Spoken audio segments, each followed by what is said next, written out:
Has anyone else joined? Okay, yeah, you might need to click "Got it" on your screen. I've done that. Is that the way to get rid of it, is Okay, it? yeah, you might need to click. Okay. No, we've just got the four of us at the moment. Hello, welcome to the Raven Inn. Let's say the four of us. There's six of us. Well, we're literally right here. So we've got the management here at Raven Inn HQ for my appraisal. So I've got Doom here by my side, Director of Official Money, and our European correspondent, Wanda. What a terrible penalty, eh? And we've got Martin in Southampton, Andy in Horsham. Oh, sorry, in Weymouth. Wrong county. I think we're a better team. That doesn't matter, does it? And Mark in Australia. No, he's We're going out. Yes. he's in Florida. All right.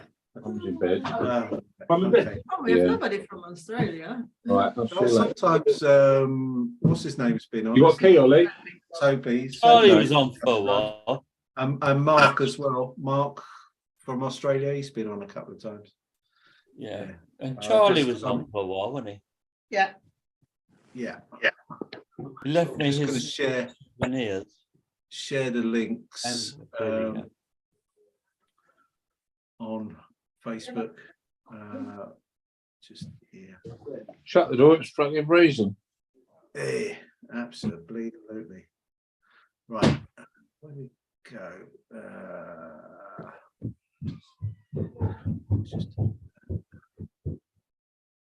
So talk amongst yourselves. I'm talking to myself at the moment. yeah. Yeah. It's the best way often, I find. I'm the only person who agrees with me all every time.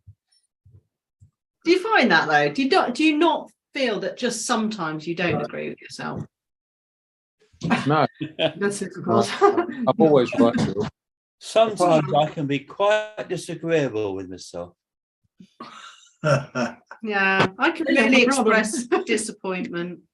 The only time I was wrong was when I clubbed Jill's daughter over the head with a bottle of wine at the festival near Guildford. I can't remember what it's name now. Jill will know exactly what I'm talking about. Yeah, Would that have been Detty? no, It was the other the one. other one. Sponsor. Yeah. Yeah, she remembers.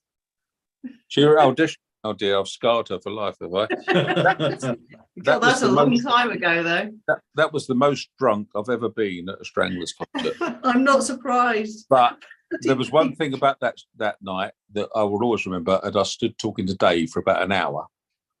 Yeah, really. Obviously, before the bottle over the head incident, and yeah, obviously that was a nice thing to do. But yeah, I did get a bit drunk. You could talk today for an hour. That was easy. It was a lovely chat. Yes, he was. There was a band, and I can't remember who it was who were playing before him, but he was really interested in listening to the band. It might have even been Mungo Jerry. I can't remember. But he was really interested in listening to this band. He was really interested in the keyboardist. He stood there and I stood next to him. And that was when I got that wine, which I started drinking, which Jill's daughter witnessed later in the evening. And the reason I got the wine was they were selling wine by the glass, but they were also, I didn't want to keep going back to the bar because the bar was like miles away from the front of the festival. So I didn't want to lose my place at the front of the festival. So rather than get a glass of wine, I got a 2-litre milk carton, a plastic milk carton of wine. Jill will remember. Yeah, I remember that distinctly. And it was Jill red broke wine. out in a cold sweat when you said 2 litres of milk. It was 2 litres of red wine, and I stood there, and obviously I was just kept like sipping it all, while I was waiting for the Stranglers to come on, and then eventually they came on, and by that time I was well gone, and I was like swinging it around my head. I seem to remember like this. Jill remember because I think she was standing next to me, and I was swinging it around my head like this, and at one point I let go of it, and it went flying across somewhere and probably nutted someone, but I was, I was just enjoying myself. I wasn't out to hurt It was a anyone. good gig. Personally, I'd blame the dregs of milk that were left and in the carton, and they affected how you felt about the Well, wine. I think that if they'd have had a 1 pint milk carton, it would have been okay. Yeah. was- You could have one in each hand. I could have had one in each hand. Or done a double. Maracas. Yeah. Which It was a good gig. festival was that? That was Wayfest. Wayfest. Yeah, they played there twice, didn't they? Mm. And I think that was the second one. I think.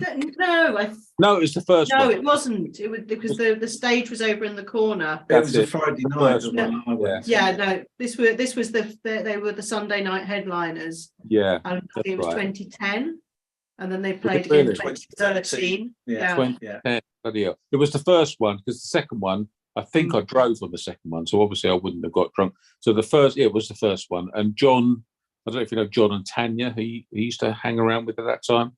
Tanya gave me a lift home, and I remember insisting that I bought a bag of sugary donuts before we went home. And I sat in the back of her car, Yeah. and I remember putting this donut in my mouth, and then I obviously just collapsed. And she said I was lying on the back seat with this like donut in my stomach.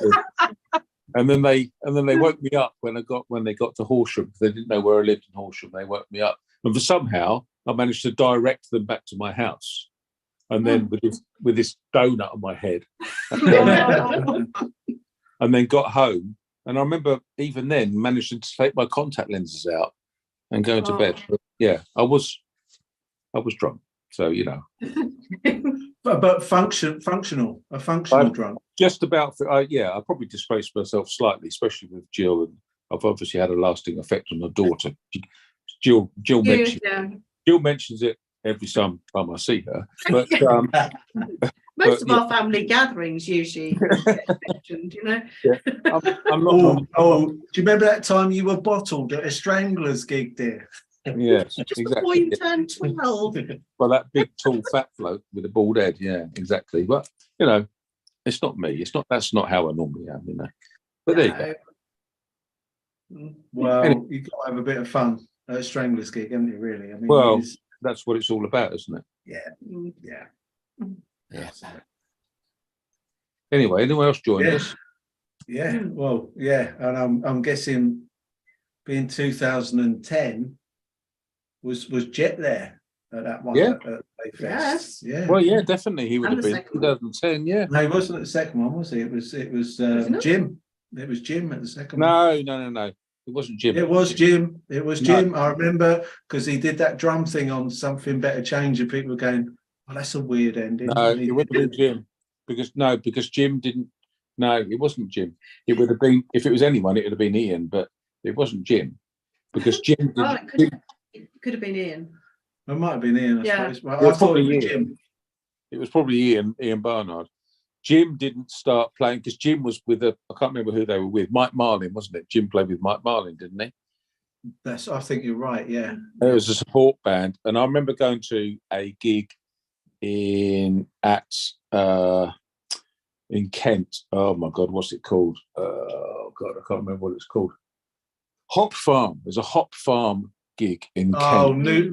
new days or something. Here's Something Maron. like that. Just let Maron. in. And I remember going to see them then, and it was in a tent, and it was brilliant. I was down the front, and Jim was playing in the support band then, and that was about, well, you can look it up, but I don't know when that was, but that was probably about 2015 or something like that.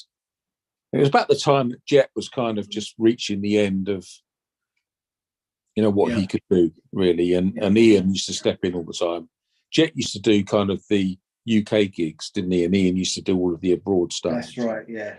And then it was around that time that Ian wanted to go off and do something different with his own band, and Jim was playing with Mike Marlin, and then Jim stepped in, and Jet kind of gave it up altogether. But it's definitely it wasn't Jim at Wayfest. It would have been Ian, if anyone. But yeah, 2010. I don't think it was the second one in 2013. I don't remember it being Jet there because I think it was 2012 at the Roundhouse. He was quite unwell then, and I think the next gig was when he was unwell. I thought, was it Cambridge or Oxford or somewhere? Mm. And Ian had to step in then on the Giants tour. Right. Okay. I wasn't at either of those gigs, so I can't remember. But yeah, it's very difficult, isn't it, to remember the exact dates and stuff. Yeah. We've been to so many. I mean, I'm always amazed at people when they can say, "Oh, I remember at this gig when JJ said this and Hugh said that and this happened." And I think, how on earth can you remember that from like 15 years ago? I mean, and they played this song for the first time, and how can you remember that? I just go along to each gig. Sometimes I've had a few drinks and sometimes I haven't, and I just enjoy each gig and listen to music and then go home. I find it very difficult to remember. Yeah, I can remember a lot of venues. And I can remember certain moments of gigs.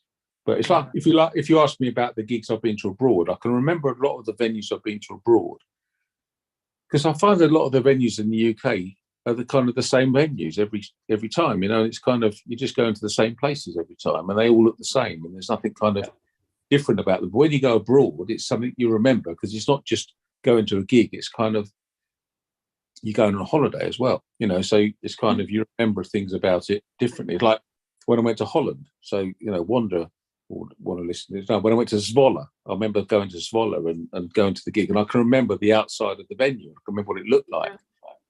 And going to Heerlen and remembering what that gig looked like. I remember going to Zaandam and that gig and what that was looked like.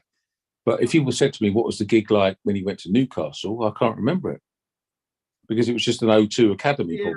I suppose it's a context thing, isn't it? I mean, if you're, like you say, if you're traveling abroad, you're taking more in, aren't you, than just of course, going to another O2 somewhere in the UK. It's a holiday as well. It's a weekend away. It's a holiday. It's a trip away. It's an experience rather than just going to Oxford or Cambridge or something like that. And you don't just take in the venue, you take in all the sites as well. Like I went to Copenhagen recently, you take in the whole city as well as the venue. And Malmo, not that there was much to take in Malmo, but I do remember the venue. Was that the one with the Malmo was off the beaten track? Was that the one? Yes. Well, the venue was hard to find. Also. Man, do you remember Malmo? I remember Malmo. Yeah, it was. How could I forget? Yes, that big sign above the toilet. Please don't do coke in the toilet. That's it. Yeah, do not. That was quite a while. I think the Stranglers sold 280 tickets, so it was quite an intimate. And I think Baz said something when he had went on stage that, well, this is one of the more personal gigs that we've played. Yeah, sure. It was quite funny. It was really cool. And we even got a dead rat at the end of the gig, sadly. It was lying in the... yeah. Okay, sorry for mentioning it. But the gig was awesome. Yeah. What I even punched someone. Don't do cocaine in the toilets, was it? Yeah, also. And Charlie make a picture of that. And I went in the toilet, and at the beginning was the men's toilet, urinoir. So I get in. I said, okay, I'm wrong here, and I get out. But in Sweden, there's no difference between the male and the female toilets. So I understood. I had to pass the men's toilet, and the first toilet had an open door. You had no door. The second had an open door. You can close it. I said, "Oh, I have to go to the toilet." And then, okay, at last I found some place. And I think it was the toilet with the open door was also because of do not coke in the toilet. So they could check you. You've got Sweden summed up. But it was very weird. Everything was weird. Also to find it, and it was really weird.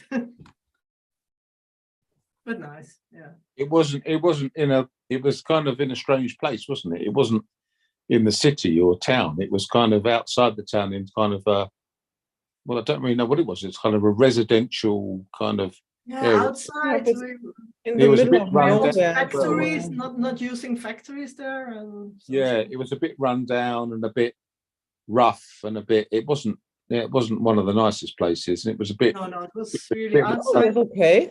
It was That's And there Malmo. was a man on a Quite bicycle who was taking the people from there and there. Oh, there you have to go to the venue. It was quite an That's underground Malmo, it's venue, the really dockyard underground. area. Sorry. I really liked it. So when we got in, That's they, true. they didn't even give us a stamp because they didn't have stamps. But one guy with a Sharpie just drew some kind of line on my hand, and that was the stamp. And that was, yeah, line. it was all really very I don't know, basic and very underground. I loved it. Yeah, Yeah. it was. Yeah, It was. was That's fun. exactly it. It was actually. It was like a kind of an old-fashioned kind of spit and sawdust. Kind of venue. It was a good venue. It was a good gig. It was a brilliant gig. Oh yeah. Mhm. It just. The It just Undertones played there, I think, this year too. No, they will play there. With No, they Hugh play- Cornwell. They They actually should- played in Malmö in that exact venue. and often when you Oh, play, okay. often when you see the Stranglers in a venue like that, you actually get a better gig. You actually get a better gig than you do in a big venue because it's more intimate. It's like Baz said, like Yeah, John Robb, who played, obviously in the Membranes before. He said, "I feel like I know every single one of you because there were so few people watching." And Baz came on. He said, "This is the most intimate Stranglers gig," and it is intimate. There's 250 people there. That's a Yeah. small gig, isn't it? And it was a great gig. It was a brilliant gig, really enjoyable, really memorable. I'd rather do that than go to the Roundhouse with 5,000 people any day. Absolutely. I agree. Yeah. So that's why I prefer going abroad than going to see them in the UK. I'd rather spend my money going abroad to see them because you're more likely to get a gig like that than you are in the UK. I think was it 2015? They did that small venue tour over the summer. Played a few small venues. They like that one at York was quite a small venue. I don't know. They played Home Firth and places like that as well, I think. Yeah, I've seen them at home first. And they did the Hampton Pool and Worthing. Yeah. And, Yeah, the Hampton, that was a good gig. The Hampton Pool, that was a good Yeah. one. yeah. That York one was quite small. I think the smallest one I was at was probably the Sub 89 in Reading. Yeah, I was there. Yeah. That was a hot and sweaty one, wasn't it? It was when they did. La Folie. Yeah, exactly. I remember we were in the pub beforehand, and this young lady came up to me and said, I'm going to see the Stranglers for the first time tonight. Ah, And I said, "Oh, you'll really enjoy it. They're really great." She says, "Oh, my favourite song in the whole world is Golden Brown. Will they play it?" And I said, "There's one thing you can guarantee in this world: if you go to a Stranglers gig, they'll play Golden Brown." Oh, Matt. yeah, You ballsed up there, mate, didn't you? Absolutely. I put the mockers right on that because we got to that part in the set and they said, "We're going to do something we never do. We're going to put it to the vote." Said, "Do you want us to play Golden Brown or do you want us to play La Folie?" And everyone went La Folie, which was beautiful. But all I could think was that girl's probably going to kneecap me in the way home. So, I remember going to Holland, actually. I think it was Holland or Belgium on the acoustic tour years and years ago. I don't know what years they were, 2013, I can't remember. And it was in Belgium because they recorded that. Yeah, They I did think a Belgium. recording from there, didn't they? From in Belgium. Bruges, yeah. No, Yes. that was And in the Black in same Bruges. tour, but it wasn't that gig. I'm pretty sure we're in Holland. I can't remember exactly where in Holland we were. Is Mechelen? Is that in Holland or is that Belgium? no, it's Belgium. That's Belgium. It might have been Belgium. I can't remember. Anyway, we turned up. Yeah. There was four of us. There was myself. There was Sid Wilson. There was Billy Baines, and there was I think it was Lawrence Howard. and we turned up at the gig. We turned up just to see where the venue was at about 2:00 in the afternoon. And of course, shut. The venue was shut. And we just like peering through the windows, trying to see if there's any posters and trying to see, where to play. And there was a lady standing behind the bar. It was definitely in Holland. It was Holland somewhere. It was definitely Holland. And because it was a lady. This lady came and opened the door for us and let us in. And, I think she thought we were the band. But obviously, we weren't pretending we were the band, but I think she thought we were the band. Anyway, we went in and we were just sitting. It was just us and the bar lady. And we ordered some drinks and she brought them over to us. Anyway, we went back to the hotel and, had a bit of a rest. And we came back later that evening and we went in the bar again. And we were just sitting there having drinks. And this lady came over to us and she said, "Will you play Strange Little Girl for me, please? It's my husband's birthday and he loves that song. Will you play Strange Little Girl for us?" Well, by that time, we were all a bit drunk, So Sid, I think it was Sid, said, yeah, no problem. We'll play that, So anyway, we went in and we were actually sitting in the front row. It might have been Zoetermeer. Zoetermeer? Oh yeah, that's Holland, yeah. Yeah, I think it was Zoetermeer, yeah. So we were sitting in the front row. And of course the Stranglers played on. In the acoustic gigs, they did half the set and then they had a break. They had a drinks break and then they came back to the second half. So they did the first half. And of course they didn't play Strange Little Girl in the first half. So, and in fact they didn't play Strange Little Girl in the whole set. It wasn't in the set. So at the half time we all went into the bar and we bought ourselves some new drinks. And this lady came up to us and said, "You haven't played Strange Little Girl." And we thought, how can you still think that we're the Stranglers? Because you just sat there and watched the first half.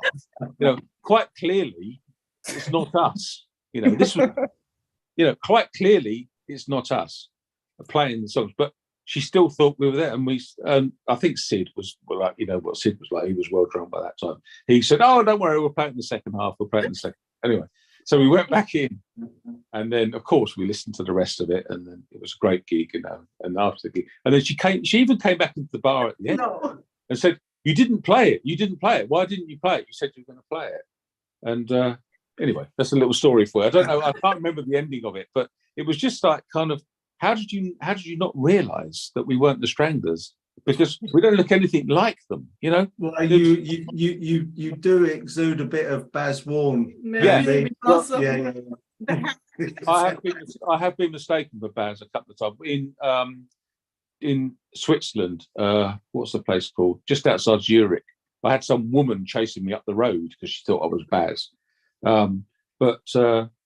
No, yeah. So, but I mean, Sid. I mean, who could Sid look like? For goodness' sake. I mean, and I don't know Billy Baines. He's only about 4 foot tall. I mean, who could he? But they might have only ever been to gigs where he jumps on the stage. Yeah, maybe. So they thought he was in the band. But yeah, so yeah, but that's happened lots of times. I mean, when I went to Italy, there was a gig. I can't remember the name of the place. It was near Florence, and it was a nightmare to get. Florence. It was a nightmare to get to. We'd been to Milan the night before, I think, and we got the train from Milan to Florence, and then we'd had to get another train from Florence to somewhere else, and then we'd had to get a bus from that place to somewhere else, and then it was a nightmare to get to, and we almost got arrested on the way because we hadn't paid our bus fare, and then when we turned up at the gig, when we got to the hotel, we spoke to the manager of the hotel. And we said, "Where's this place?" And he had never heard of it. We were in the town where it was supposed to be, and the manager of the hotel had never heard of this place that the gig was at. So he phoned his brother. His brother was owned the local taxi firm, and he phoned his brother, and his brother said, "Yeah, I know where that is." And it was miles away. It was like a kind of a taxi, a long. Anyway, his brother turned up in this big people carrier, and myself and Brian Astley, and John Melville and Sid, we got in this taxi, and we arrived at this venue. And when we arrived at this venue, there's probably about 30 or 40 Italian Stranglers fans waiting outside the gig. It was right in the middle of nowhere. It was just in the middle of there was nothing else there apart from this building where the gig was. And as we got out the taxi, these people mobbed us. They absolutely mobbed us. And we had to sign all these autographs. No. And and honestly, it was. I mean, I was just saying no. You know, I'm not. But Brian Astley was signing autographs. I don't know if you know Brian, don't you? You know Brian. Yeah, Brian's been on a few times on Yeah, the I in mean, as well. Yeah, he's a lovely bloke, Brian. He's one of the nicest chaps you'll ever meet. You know, and he was just signing all these autographs. And I remember he signed one autograph. Actually, that was when we got arrested on the bus. We almost got arrested on the bus, and he signed this autograph, and he put "fuck off," and that was his autograph on the thing. No. And anyway, he was signing all these autographs, and then we went into the gig, and even after the gig, people were asking for our autographs. We literally had to sign T-shirts and napkins and tickets, all this stuff. And I thought, you've just sat and watched the gig. You know, you just sat and watched them there on stage, and we're, you know, sure. Why are you getting our autograph? We didn't get it. But of course, you know, when you've had several glasses of wine or beer or whatever, you just kind of do what you do, don't you? you do it. So It's strange how people are sometimes, though. You know, brilliant times, you know, brilliant. Some of the the best days of my life, you know, the best days of my life, and that's kind of why it's so sad this week. Yeah. Well, absolutely. I think that's a nice juncture to maybe just formalise proceedings and just say anyone who's. I know we've been live for 20 minutes or so now, but usually we're live for a little bit before we kick off with the main subject of the evening. But obviously, very sad news this week. The Jet Black passing away, and as Andy was saying there about all of these good times we've had, friends and families that have come together, and none of this would have happened without Jet. None of it at all would have. We wouldn't be here now having this meeting without Jet. So without further ado, I'll say we always start by raising a glass to Dave Greenfield, which has been a tradition since May of 2020. So raise your glasses for Dave. And sadly now we're adding Jet to that. So let's all raise our glasses in memory and in honour of Jet Black. So Jet Black. Jet Black. Jet Black.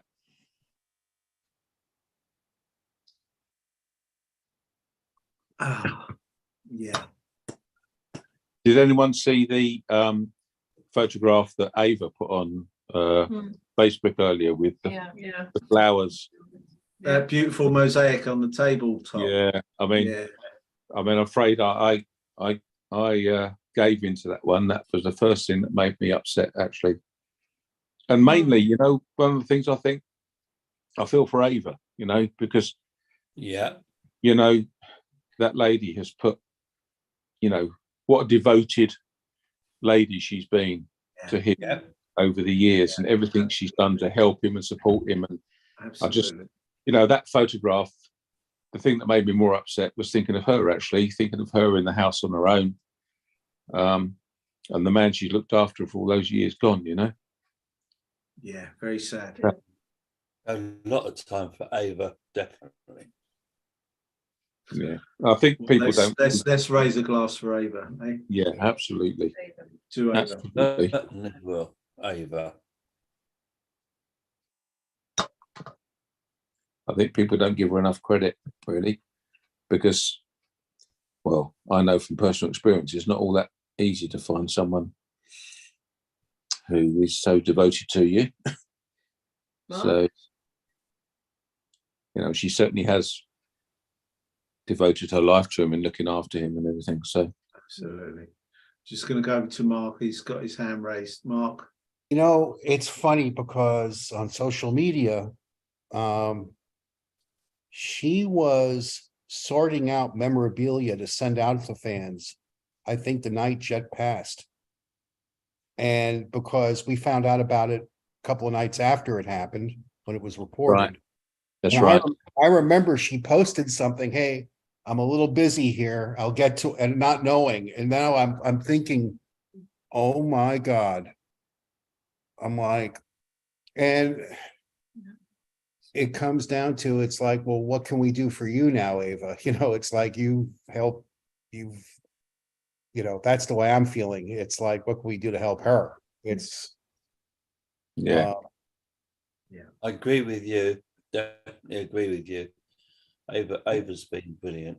and there's something else I want to add, and I don't know if I'm playing Captain Obvious here. But Jet started the ball rolling at a time in his life that would be, in some cases, considered the start of middle age. Already established businessman, we know the story. And he just went for it and it worked. That's, you know, when you think about it, wow, what a ballsy thing to do at that point in his life. The guy had a successful businesses. He wanted to become a rock and roll guy, a rock and roll star, hopefully. I think he succeeded. Definitely succeeded. Yeah. But not, you know, what a lesson learned, what a lesson. It's like you're never too old. It's like that's the thing. Yeah. Well, obviously we're preaching to the choir a bit here, but I don't think anyone would deny. I think Duncan Round, who can't be here tonight, put some posts up about pictures of Jet, just saying what a cool guy. But I think that really just sums up Jet. I mean, what a cool guy. I mean, totally cool dude. I mean, down to earth, apparently, but the reason we're all here, just to really, yeah. God, I'm lost for words. Yeah. It doesn't happen very often, but there's so many aspects, but not least who he was as a musician and a drummer. I mean, a genius on the drums. And for me, so people talk about, I'm going to mention obviously another drummer, Ringo Starr, and he is a Marmite effect. A lot of people don't think he's a very good drummer. I mean, not probably not helped by the John Lennon quote, do you think Ringo's the best drummer in the world? I don't even think he's the best drummer in the Beatles. Okay, that's from John Lennon. But what I think Jet may have mentioned this before about people playing to the song, and that's what Ringo Starr did. He was very subtle that he played to the song, and this is what Jet Black did. He didn't do flash stuff like the Keith Moons or Rat Scabies, even doing always twirling sticks and doing these rolls all the time. But what he did do, the flash stuff that he did was so understated, it was beyond cool. I mean, he played these beautiful odd time signatures, like I mean, I've said this before on here. You've got Peasant in the Big City, one of my favorite songs, not least because of Dave's beautiful vocal, but it's a 9/8 time signature. So there's a bar of 4 and a bar of 5 glued together. That's the main riff, is in 9/8. And then it just seamlessly goes into straight 4s, and then it goes back into 9/8. It's just like, how do they keep all of this together? And it's really subtle. It's not obvious. Like sometimes if people playing 5/4, it's obvious that they're doing 5 beats. But really, really cool stuff. Curfew, brilliant song. 4/4 all the way through. In the middle, there's a single bar of 5/4. There's a single bar that's got an extra beat in it. I mean, it's just these little things. I mean, it's so. I mean, obviously, this is the Stranglers all round. The cleverness in their musicality and their songwriting. But and of course, we've already mentioned Golden Brown. But 13. What was it? I can't remember what the time signature was. It's 13/8. and 3/4. Yeah. So yeah, 13/8. Yeah. So 3 bars of 3 and then a bar of 4. Amazing. And that's before you start. I mean, please join in. I get very enthused about these things, and I do welcome you to, And you're right to be as well, because I hadn't realised. But listening to you saying it and having played musical instrument myself, I understand how difficult that must be, especially for a drummer. Yeah, magic. I think I think I'm a non-musical person. I don't know all that 3s and 4s and all that sort of stuff. It's all gobbledygook to me. But for me, he kind of was just when I used to talk to my mates about the Stranglers and all the different members of the Stranglers, and when Jet was mentioned, they said, "Well, he's nothing special, is he? He's nothing, because he wasn't doing all the big drum solos and all that sort of stuff. Well, he's nothing special, but." Sometimes you just need someone to hold it all together, just to hold it all together. For me, he was kind of the comfort blanket that held everything together, that allowed Dave to do his little wiggly bits on the old keyboards, that allowed JJ to do his old, on the bass, and allowed Hugh to do his little fiddly bits on the guitar. But Jet was always kind of just it was kind of just like the steady backdrop to it all that just held everything together. And also, as a person, he didn't seek the limelight. He didn't seek anything. He didn't seek stardom or fame or anything. He just, he knew what he was. He knew what he'd done. And he was, if he could sit in his little living room in his house in Wales and fiddle around with a bit of wood and create something, he was happy. He didn't have to be on the television or heralded as the greatest drummer in the world or whatever, and that I think that's kind of says a lot for who he was.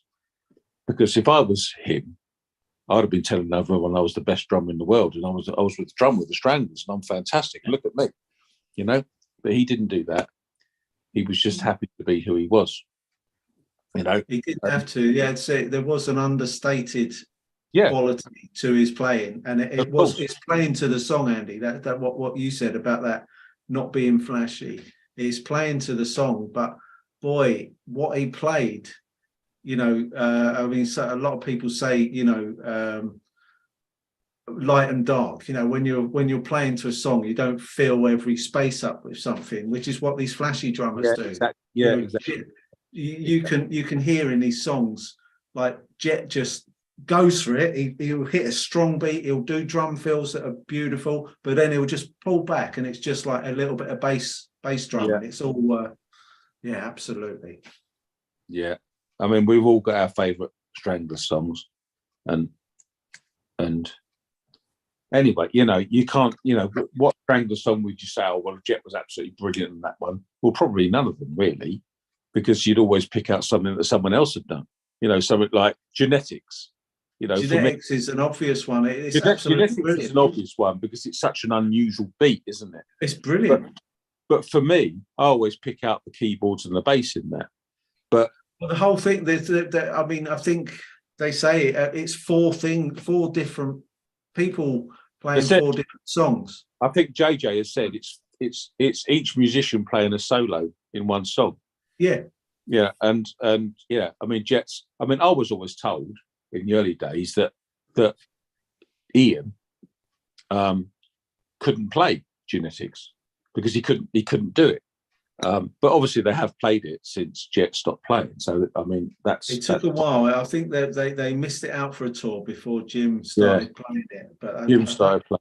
Yeah, but it's just I mean, he's just. But I've only met. I mean, Jet was always. I've met all the Stranglers, but I've only met Jet a couple of times. But the one thing, I know this is going off the subject completely. The one thing that struck me with Jet when I met him, I don't know if you've met him, his hands were fucking enormous. I've never met anyone with such big. It was like shaking hands with a grizzly bear. His hands. I mean, I'm 6'3". I'm not a small. You've met me. I'm not a small chap. Okay, I don't think I've got particularly big hands for my size. His hands were kind of like this. They were enormous. They were enormous. I remember shaking hands with him in Ireland when I went to a gig over there, and I didn't say anything. I was stuck for words. I was dumbfounded. I was like, hello, Jet, and that was about as much as I got on but he was just, and he said, all right, son, I recognise your face. That was it. And then this massive, great hand came out to shake my hand. Honestly, if you've ever seen his hands, you look at his hands, they're enormous. They're enormous. They're twice the size of mine. Twice the size of my hands. But I just think of Ava. I just think of Ava in this time because, he'd been ill for a long time, hadn't he? He'd gone through many, many bad episodes of being in hospital and stuff. And she's always, she was in hospital with him and looking after him and doing absolutely everything for him.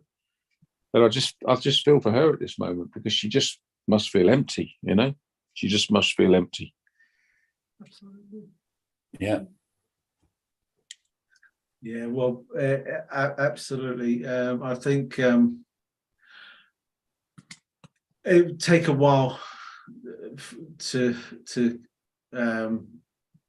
for the dust to settle from something like this, I'd imagine. But I think, as we've said, I mean, we're friends and acquaintances and families have been forged in around this band, and so we're here because of Jet.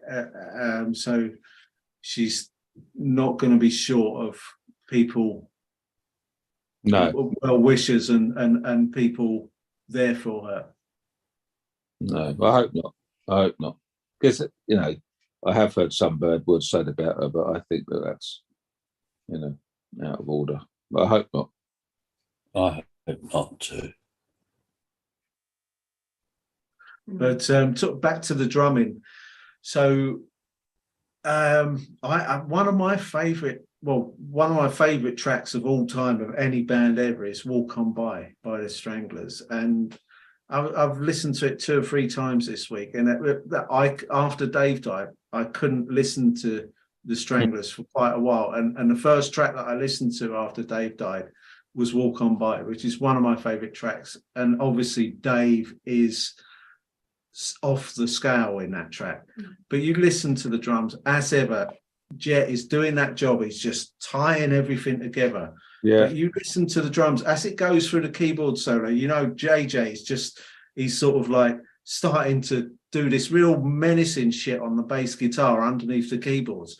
But you listen to it, and after a while, Jet starts going with him, and it's a beautiful thing, like the rhythm section, they do this thing together, and Jet and JJ do it when JJ's doing these like these really mad little fills. Jet's coming in with him, and it builds up, and then it breaks through to the guitar solo, and all of a sudden Jet's on a ride cymbal, and it's just created a load of space and a completely different feel going from the keyboard solo to the guitar solo. And then there's this building thing again, and it builds up, and the drums just drive that. It's subtle. It's as subtle as fuck, but all of the obviously it's the whole band contributing to the atmosphere created in that piece. Beautiful sort of Doors kind of Doorsy bit in the middle section. But the drums are superb. But if you ask someone about that track, the 2 things they would point out about that are Dave's keyboards, obviously, and the guitar solo in it. Yeah. And yet, if you watch it live on stage, JJ's away on the side doing a fantastic little bass solo. Thing, and loving it. He loves that, doesn't he? He just goes off, he loses himself, he does his own little thing, and then of course in the background there's the drums holding it all together. So you're right, and that's what I was saying. It's kind of the thing that people don't really focus on, and yet it's kind of fundamental to the whole thing. And without it wouldn't exist. Just like the Stranglers wouldn't exist without Jet.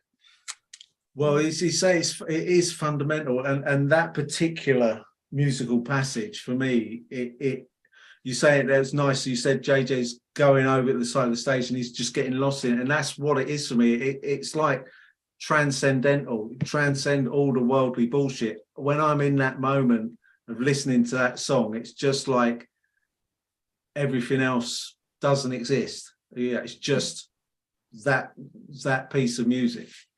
And I think you have to, in a way, you have to thank Baz for bringing that back, because from my recollection, before Baz joined the band, they didn't play Walk On By that often. It wasn't kind of a regular in the set, you know, from my recollection. I might be wrong, but from my recollection, it wasn't. And I remember speaking to JJ outside a gig at Maryport in Cumbria. This is probably about 2004, something like that. I was sitting on a wall. I don't know if you remember. I used to wave a newspaper around at gigs. I used to wave on the Burning Up Times Forum. I was known as the newspaper man. I used to wave a newspaper around, and I don't know if any of you remember that or any of you witnessed that. But that started at Maryport in 2004 because I was sitting on a wall outside the gig, but just wasting time, and I was reading the Daily Mail. I didn't realise it at the time, but the tour bus was sitting inside of me, and JJ came out of the tour bus, and he came and sat on the wall next to me. Well, of course, you know, I was bloody hell. JJ's sitting on the wall next to me, and he said, "Do you mind if I take your newspaper to read?" Well, you don't say no. You don't say no. So yeah, of course you can read my newspaper. So he took my newspaper and off he went. We had a chat and then off he went. But in that chat, we talked about Walk On By, because Walk On By's always been one of my favourite songs. And I said to him, well, you brought Walk On By back into the set list, you know, it's great. And he said, we brought it back because Baz praised it brilliantly. He says, Baz was born to be a Strangler. He was born to be a Strangler. And he said, we brought it back because he praised it lovely. It's a great song. We love playing it. There's certain Strangler songs that for me demonstrate what the Stranglers are all about. Okay, they're all about four musicians who are bloody good at playing their instruments, and they play them in that song, and it's all there for you to see. And there it is. That's the Stranglers. So Down in the Sewer is another obvious example. Yeah. But Walk On By is an example because it's all four musicians, you know, at the top of their top form. You know, unlike England tonight. So, well, as I often say on the Raven, let's not bother talking about football. But he said that. That's usually when Pigeon's in, though.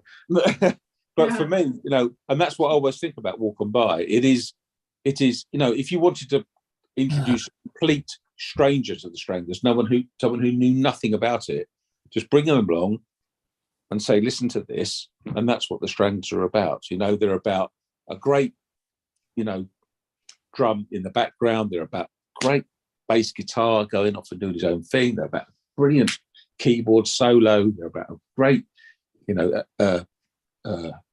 lead guitar solo. And it just, you know, and that's for me. I love that song. And lots of people don't like it. Lots of people want it out of the set list. But for me, I can listen to it all night long because it's, yeah, me too, mate. It's one of my favourite songs by anyone ever, and certainly without a doubt the best cover version I've ever heard. Yeah, absolutely. And of course, totally different to the original, which is what a cover. And that's the beauty of it, which is what you want with a cover. When a cover's done well, that someone puts their own stamp on it. Yeah. Beautiful. Yeah, I mean it I don't think Burt Bacharach was too fond of it, though, was he? Well, who cares? No, Dionne Warwick said it was her favourite. Well, that's all that matters, mate. Yeah. I didn't know that, Martin. Nice one. What did she say? So, Dionne Warwick said it was her favourite version of the song. Oh, is it? Oh, Yeah. No, that's kind of... Mark, you're very patiently putting your hand up, mate. Yeah, there's something else, and I tried finding the track, but it's not easily. I think it was back in '93. I think Jet had a bit of a health problem, came back to say hi and did a version of Old Codger where he sang. And Sure. I was like, oh, that was so nice. You know, and I was trying to find it so I can like link it to you. But he did a really good job of this. It was him singing. It was like, he can sing? Cool, you know? Mm. Yeah. Yeah, I do remember hearing about that, mate. I didn't witness it. I wasn't there at the time, but Well, yeah, I had it as a track somewhere, and I just can't, you know, you go on the YouTubes, the whole concerts, someone posted the whole concert at the venue, but yeah, it's out there, but it's like, oh, I wanted to hear, you know, have to try to hunt down the track is that somewhere. somewhere in the Midlands? I believe so. Yeah, like Birmingham. Tasted man, tasted flea. Tell the difference. Couldn't tell the difference. Yeah. Another great drum track. Yeah. Indeed. So well, just let's go around the room. Favorite Jet drumming moment. Can I start? Go for it, Andy. Acoustic tour, Holland. I'm pretty sure it's Zwolle, which is in northern Holland. We'd driven, it was the first gig of the tour. I went with Ian McCabe and Brian Astley. We'd driven from, they came and stayed at my house the night before, because I live in the southeast of England. They came and stayed at my house. We drove to, I think we drove to Dover, and then I think we got the ferry to Dunkirk. Ian drove. And if you ever want to have an exciting and exhilarating moment, but feel like you're close to death, then be in Ian McCabe's car, because it is you know, there you go. I shan't say any more. But I'm a driving instructor, so you know, I spend my whole life. Well, you to have unsettled you, then it must be really like seat of the pants stuff. Well, when you're this far behind the car in front doing 80 miles an hour, you know, it's a little bit worried. But you know, yeah. I won't say any more. Anyway, we went to, I think we drove to Dover, and I think we got the ferry to Dunkirk from memory, and then we drove through Belgium, and then ended up in Holland and drove to Zwolle, which was quite a lovely, quite a nice little town with lots of like canals and stuff in it, and we had a nice time there. But Stranglers did a version of English Towns on that tour, on the acoustic tour, which was one of my favourite acoustic Stranglers songs. And there was a bit in the middle where Jet went a little bit AWOL. Let's say he went a little bit off the beaten track. He just a little bit different to what he normally does. And I was standing right in front of JJ. So JJ was literally here. It was a very intimate venue. So I was literally just like 5 feet away from JJ. And obviously Jet was then just behind JJ on a raised platform. And Jet did this little bit of a drum solo that kind of went off the beaten track and went a bit. And I remember just sort of leaning to one side and looking around JJ and sort of making this strange face at Jet, like, you know, like, what was that? Oh. And he's blocked. And he just looked at me. And we missed the last bit. Sorry, Andrew. You said what was that? Where were we? Where were we up to? You said you looked around JJ and looked at Jet and as if to say, what was that? So I looked around JJ so I could see Jet like in the face, and he looked at me. It was a small venue. There wasn't many people there, and I was right down the front. And because it was an acoustic gig, there was no sort of security or anything like that. I was literally probably 5 foot away from JJ and 10 foot away from Jet. And I looked around Jet, and JJ kind of looked over his shoulder at the same time as me, and Jet kind of gave this little wink and a smile, and that was my favourite Jet moment. And you know, yeah. I mean, I know it's nothing special, but you know, it's kind of one of those ones where you have to be there to kind of appreciate it. But that was my favourite Jet moment. Well, a meeting, nice of course, you know, meeting. Nice one. I wasn't expecting that. What about keep staying with you, Andy? What about in a song? What has leapt out? I know that we've got a big catalogue to deal with, but what moment in a song, in a recorded song? I think two things. That rhythm at the beginning of Genetics, diddly diddly ding, diddly diddly, that one, you know. And I'm not going to try and recreate it because I'm not musical at all. And then when we go to the sponsors, that'll be the first choice. Yeah, sorry, carry on. Yeah, Genetics. And then also towards the end in Down in the Sewer, you know, I remember going to a gig in Crawley Leisure Centre, and I'm going back to the 80s now, and I went with some friends with work. They knew I was a Mad Stranglers fan, and they weren't fans at all. They'd never seen the Stranglers, never really pretty much heard many of their songs apart from the well-known ones. And I remember talking to one of my mates afterwards about Down in the Sewer. They played Down in the Sewer that night. And of course, there's all the brilliant, you know, there's the bass guitar and the lead guitar and the keyboards, all this sort of stuff. And my mate said to me, who'd never seen the Stranglers before, but he said, the drumming at the end of Down in the Sewer was fantastic. Yeah. And the cymbal coming in, and then he changes. I don't know, you'll know the musical terms for it, but he changes the timing of when the single comes in. Increasing the tempo. Yeah. That's it. He gradually increases it as it builds up. It's just, it's fabulous. And so, if people say to me, well, there's a crap drummer, well, listen to that, because that's not crap drumming. That's perfect timing. And that is, so those moments, I think, Genetics and probably the end of Down in the Sewer. Definitely a good call. Yeah, this is the thing. There's so much in there. It could be just one feel in a song or one little moment that just leaps out at you. But yeah, that slow increase in tempo. Well, it's not a slow increase in tempo, but that piling on the tension with that ending in Down in the Sewer is brilliant. Live, I used to wonder how he could do that. It was just like so manic, I've tried it. building up. I've tried it with my fingers, and I can keep up until about 3/4 of the way through, and then I start losing it. I'm quite good keeping a rhythm and tapping stuff out just with my fingers, and I've kept it up until about 3/4, probably even more than that, a little bit, but towards the end, I kind of just, I've lost.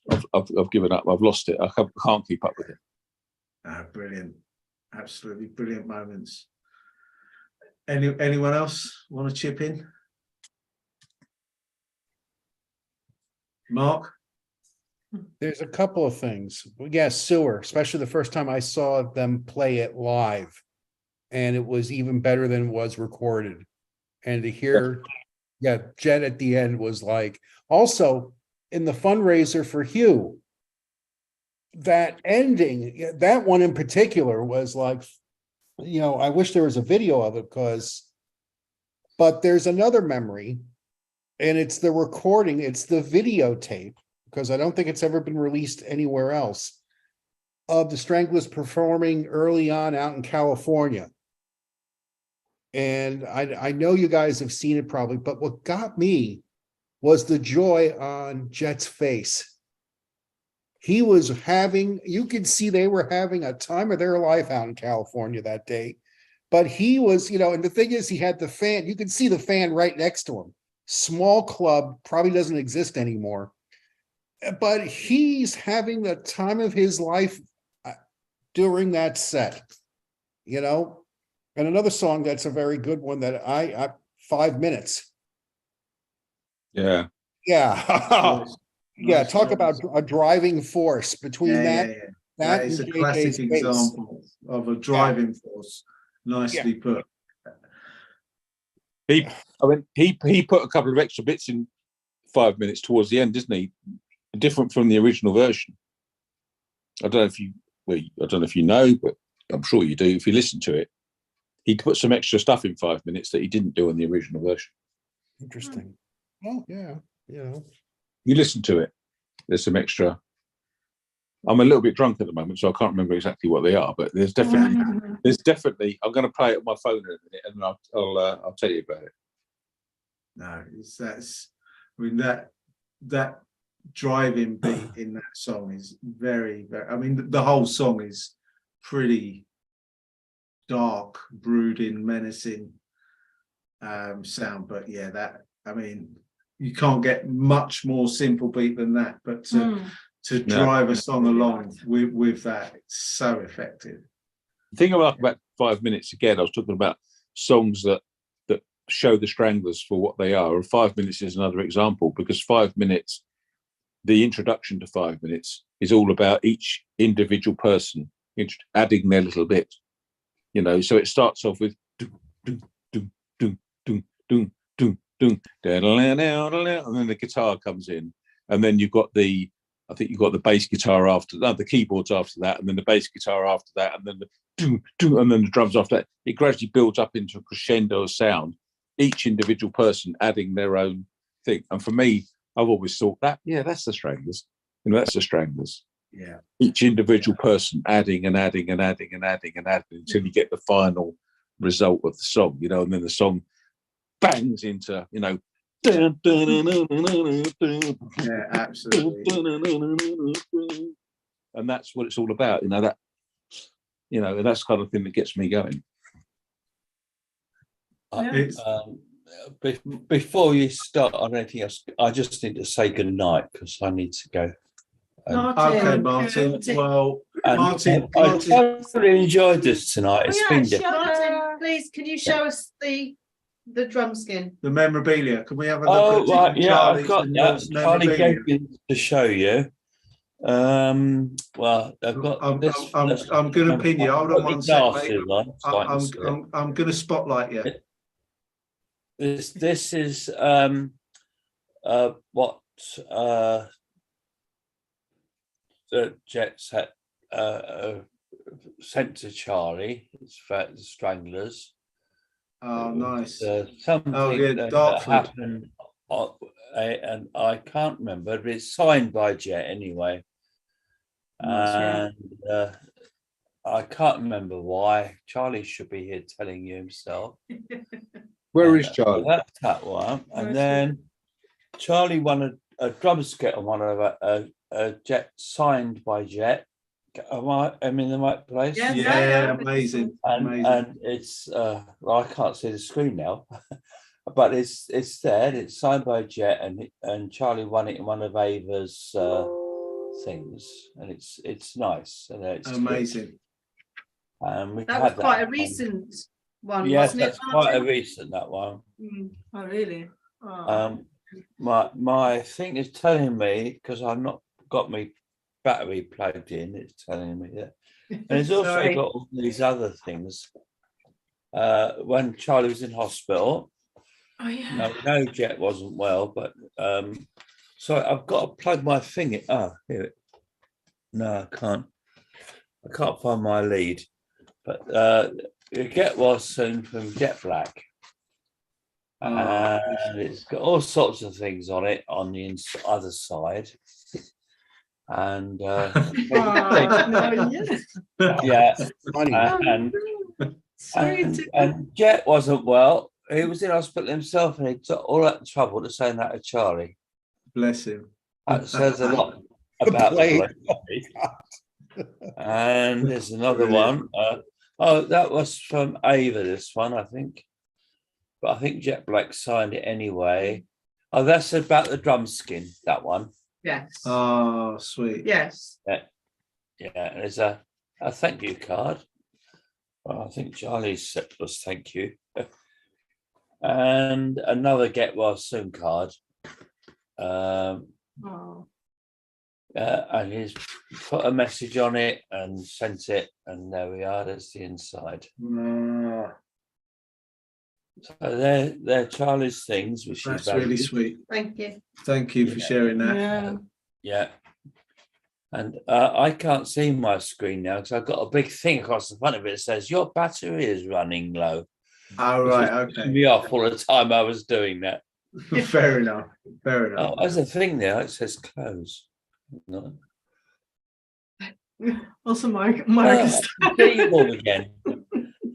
It didn't. You didn't get that the battery thing right across my. No. Oh, that's great. Yeah. No, all we saw was you I- and the memorabilia. Yeah. As long as you got it all right. Anyway, and that bit. I totally enjoyed it. I've sat here and relax. I couldn't take part much, but then I don't. It's always good to have you along with us, Martin. Thank you for joining us. And I thoroughly enjoyed myself, but I really need to go to bed. Fair enough. Fair enough. Yeah. So And we'll see you whenever you're doing the next one. okay, and you never know. We might have won tomorrow. We might have won the football tomorrow. No, we won't. No chance. No, we've already lost that, I'm afraid. Okay, then. Cheers. Cheers. Night, night. Thanks to you and to Charlie, mate. Yeah. Martin. I'll Good tell him in the night. morning. Okay, Right, I've got to work it out, switch off now. that's okay. In your own time, mate. In your own time. Yeah. Well, should we take that Meeting. opportunity to have a quick word from our sponsors, have a little break, and then reconvene after we? Okay, I'm just going to play back a quick word from our sponsors, and we'll be right back with you.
First law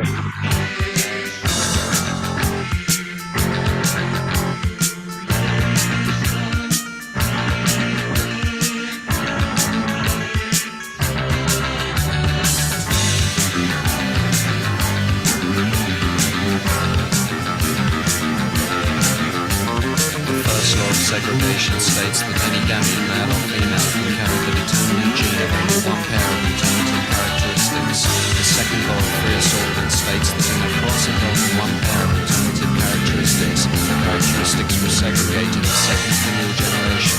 Proportions of 9 to 3 to 3 to 1.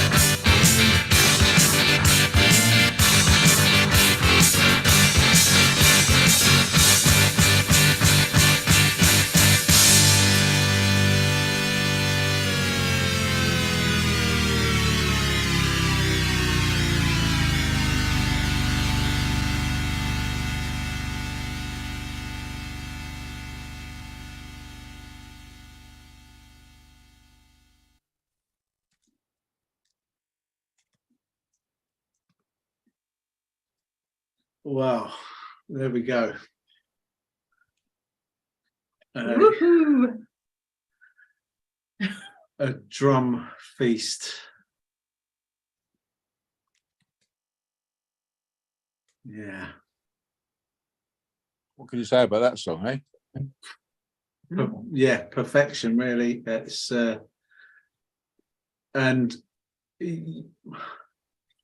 I know I'm not particularly a fan of what he produced, but what was it? Pete Waterman said the last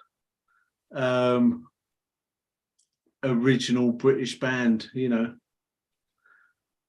is in tribute to the Stranglers, you know, talking about the Stranglers, which, you know, okay, whatever he produced was what he produced. I wasn't into that, but obviously he must have known his stuff to be a successful producer, and to say something like that about the Stranglers. I mean, you can't deny they're probably the most original band ever. I used to get really upset when people compared them to the Doors, but I must admit that was before I knew really who the Doors were. Obviously, the Doors have influenced their work, especially if you listen to the middle section, as we were talking about, of Walk On By. But yeah, and there are other influences in there that you can hear, like the Beefheart influence and various bits and pieces. But I mean, everyone's influenced, no matter who they are musically. But I think they're pretty unique, pretty bloody unique as a band.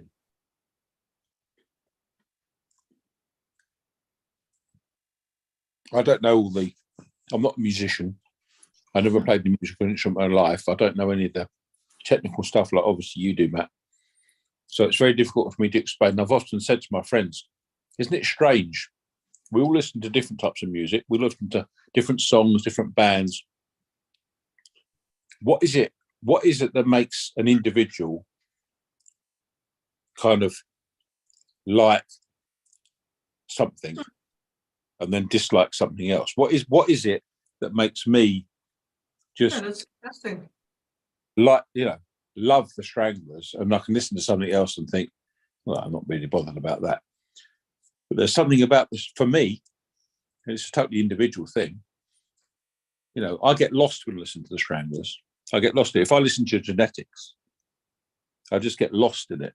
I just get totally lost in it. You know, the keyboards, the bass. I just get totally, you know, I lose myself. I'm gone. You know, I'm I'm missing from this planet when I listen to the Stranglers. Genetics is a fantastic example of it. It's just one of those songs you can listen to over and over and over again. And he just kind of totally lose myself in it. And yet someone else can listen to it and say, well, what a load of old nonsense is that, and that's fine. If that's what they think, that's fine, because they might lose themselves in some other. But what is it? This is what I've always wondered. What is it that makes us, obviously, because that's why we're here, love this music so much? What is it? I don't know what it is. I mean, I know what it is because I'm biased. They're brilliant. Obviously, they're brilliant. JJ's the best bassist in the world. Dave's the best keyboardist ever played. Well, a good example is in Genetics, as we just heard. I mean, I'm always blown away by the bass guitar in that song. Yeah. There's a little bit. He just teases you before it goes into the bass solo. He does. He's doubling up and doing this almost like, sounds like someone playing the violin or something. On the bass. And then bam, into that bass solo. And it's just like, and what the song has done, how the song has just, metamorphized from this weird, bloody drum beat and bass and guitar and keyboard doing different things into a straight rock beat. Remember, this isn't a single. This is just an album track. Yeah. It's just an album track. Well, it's the last of the classic closing tracks. I mean, you've got that. You've got obviously Sewer, as you mentioned before. Toiler. Toiler on the Sea. Oh yes. Yeah. But what is it? I still don't understand what it is. Good question. I think there are a lot of factors that would influence something like that, Andy. No. Oh yeah. No. I understand what you wanted to say. I'm also wondering. I was listening to before the Stranglers. I was listening to other bands. It was nice, but it was different. The music of the Stranglers have something different, and he also is saying, what is it? So. It's very special. I think it's many things. I mean, if I think about... sorry. No, what you also said before, put 4 best musicians together, and they're creating that good music. Maybe other bands have not the total of good musicians together, only 2 or 3 in a band, but they're all good, and so it's a perfection of the music. But okay, go on. No.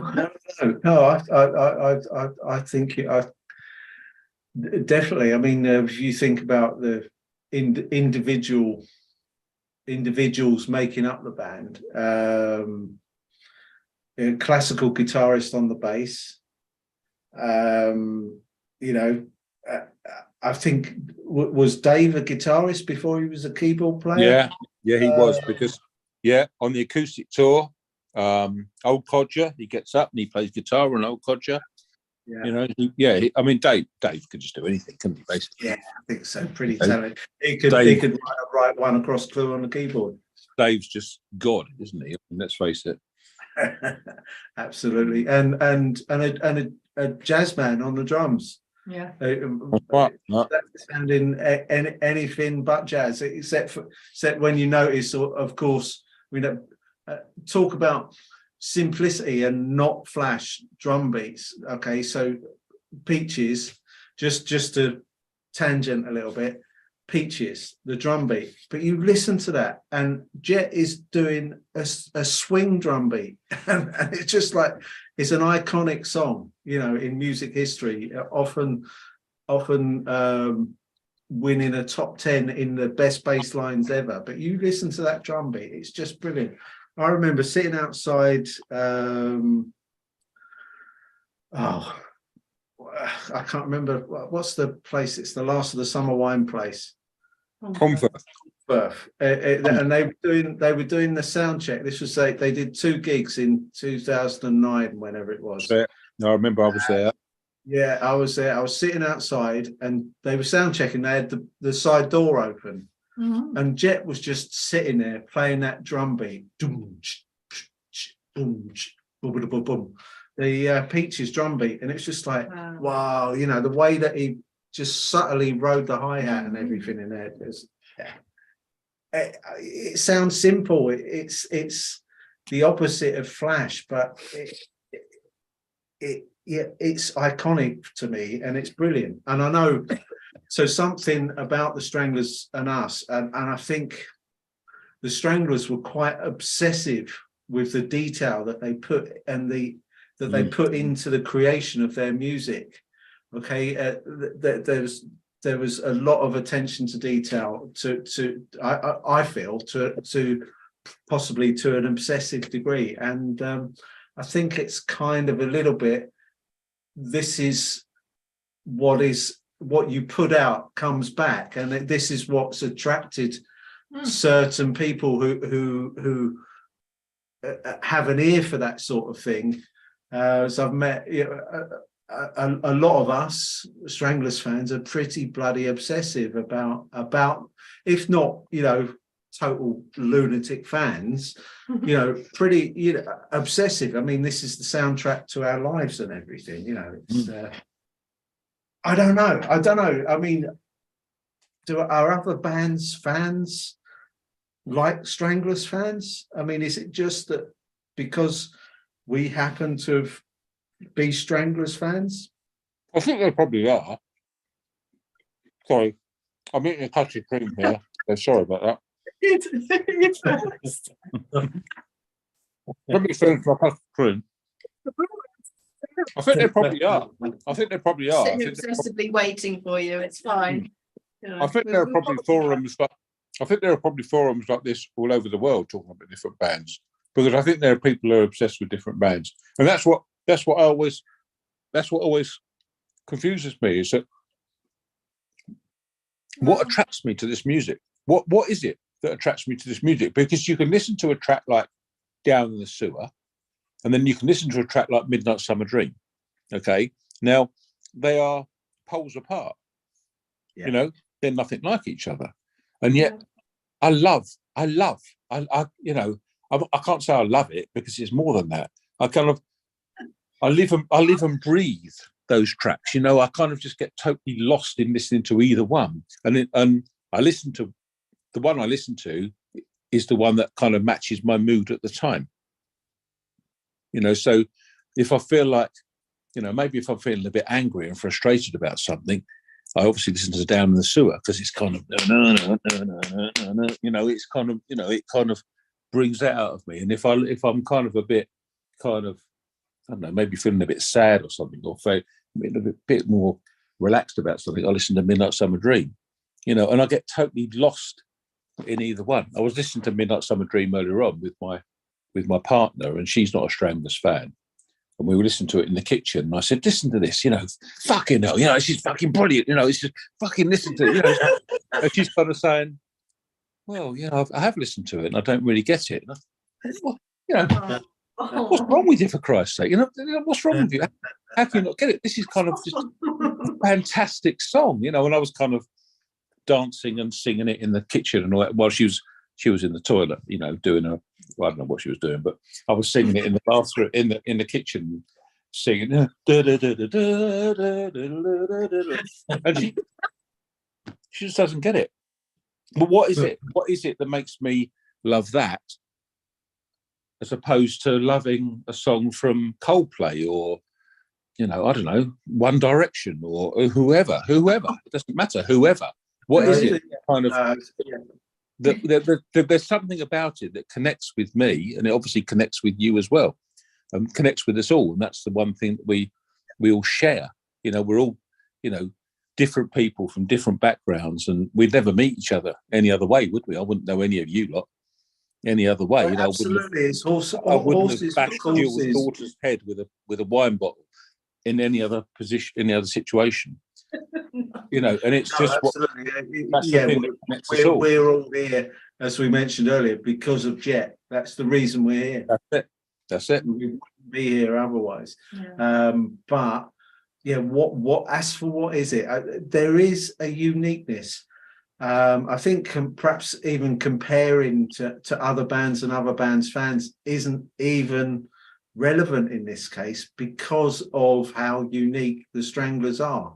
I don't think anyone else was like them before they came along, and certainly other bands, when they try to do something that's inspired by the Stranglers, they sound so obviously Stranglers-y that like I think, was it Elastica did that thing that sounded like No More Heroes, was it? Waking Up. And then Oasis did something that was golden brown. And I think even the Damned, when they got in their MCA period, they did something like Street of Dreams. Just sounds like it's the Stranglers, you know, a bit of rhythmic, crunchy bass with some, you know, little keyboard arpeggios and things. Yeah, tricky. I think. Yeah, I think they've certainly always been very unique, and whenever they touched a new genre, they just did it serious. They took themselves seriously and put it out there. Like, this is us, this is our song, this is our sound. And I think that's kind of convinced me. If you see someone who just steps on the stage and, okay, I know this isn't popular maybe, but I'm going to do it anyway. And yeah, that's kind of what brought me in, the Stranglers. I'm sad to say that I never saw Jet live, so this is kind of I miss Dave, and I'm just too late. I miss Dave and I miss Jet, but yeah, okay, I'm a bit knackered because I watched the game earlier. So here's one last glass to Dave and Jet, because well, if it wasn't for Jet, yeah, I think he's the one who started it all. Well, I see it absolutely, Maren, and it's the legacy of Jet and Dave's work.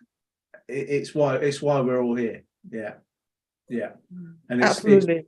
I'm going to listen to Old Codger all night now, but I love the song. I'm an Old Codger too. So good night, everyone. See you next time. Okay, Maren, thanks for joining us. Bye. Bye. I didn't realise that was Maren. I met her in Copenhagen, I think. Yeah. She looked a bit different tonight. We're all old codgers. What did you say? You said we're all old codgers. Yeah. I don't know. I haven't got any like amazing standout Jet tracks. I mean, Genetics is the one that comes to mind. We've played that, and that's fantastic. Yeah. I got my Jet Black drumstick at the Leamington Spa gig. Yeah, so that's very precious. Was that the Christmas gig? That was the Christmas, the one-off. That was fantastic gig. That was cold, wasn't it? That was cold. It was cold. Yeah, I remember. Me, that was cold. Can I tell you a story about that? Going to British Home Stores and getting him some thermals, saying you've got to put some thermals on, mate.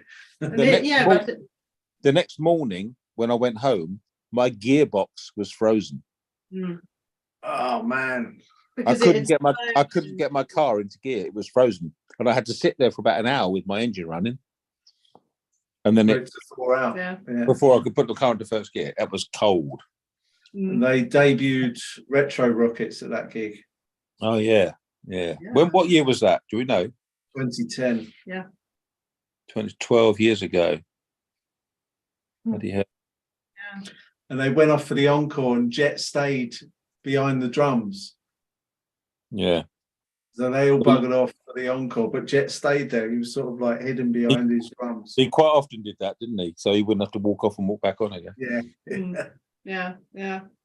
And then I've also got Jet's cassette version of 10. With the certificate of authentication that came from his personal collection. I mean, what could be better to get a copy of 10? So yeah, it's just sort of, I don't know, there's always just nice little incidents with them, and they all just add up. So I'm just very glad that I saw Jet as many times as I did. Yeah.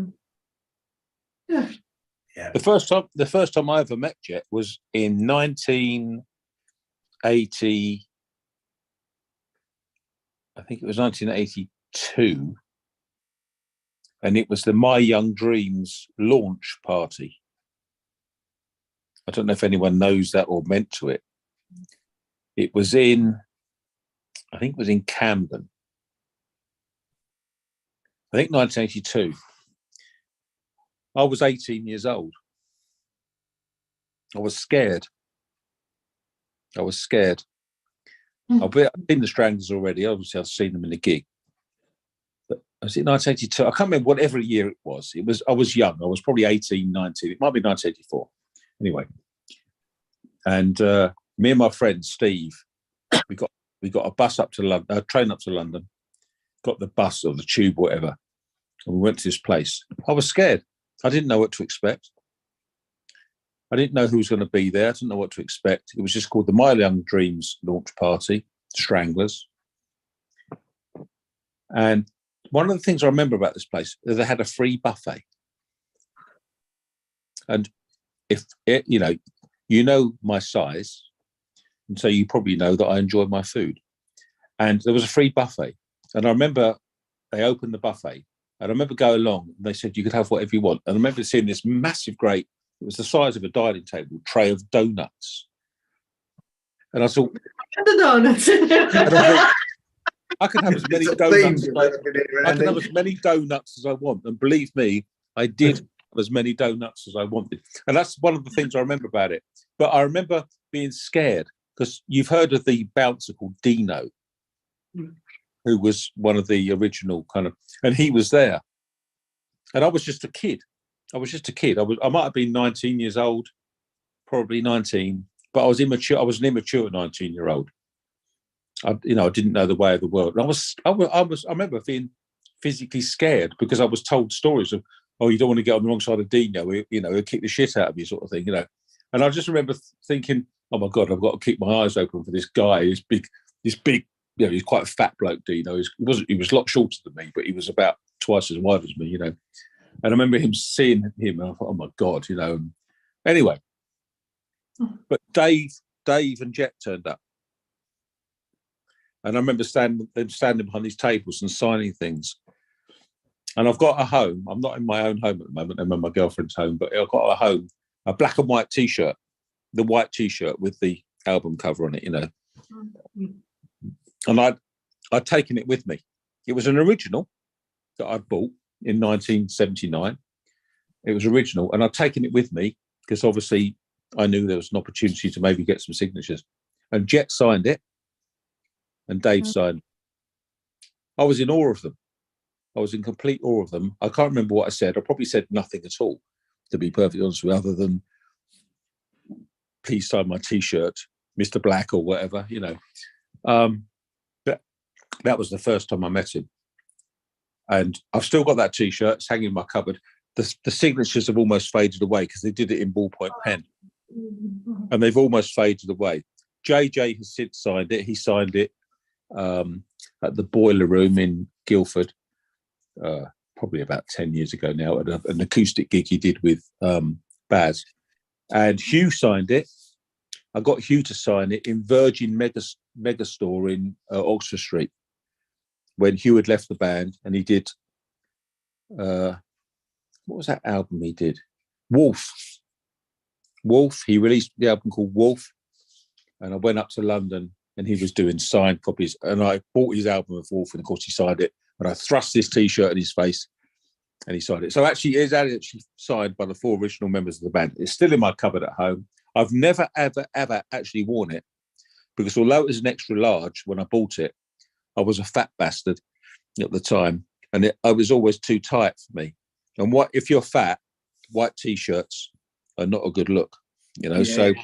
So I never always wear black, mate. yeah, exactly. Well, look, don't mind that. Yeah. So in fact, we're all in black, aren't we? So Yeah. it's still in my wardrobe. I've never worn it since the day I bought it. It's an original. It's a black and white album t-shirt, and it has actually got 4 very, very faded signatures of the original Stranglers. But that's the very first time that I met Jet Black, and that was 40 years ago. Blimey. 40 years ago. You know, I'm 58 now, so yeah, I was about 18 at the time. And yes, 40 Well, years ago. it doesn't change that being in awe of them. I only met him once, and that was 10 years ago at the Roundhouse.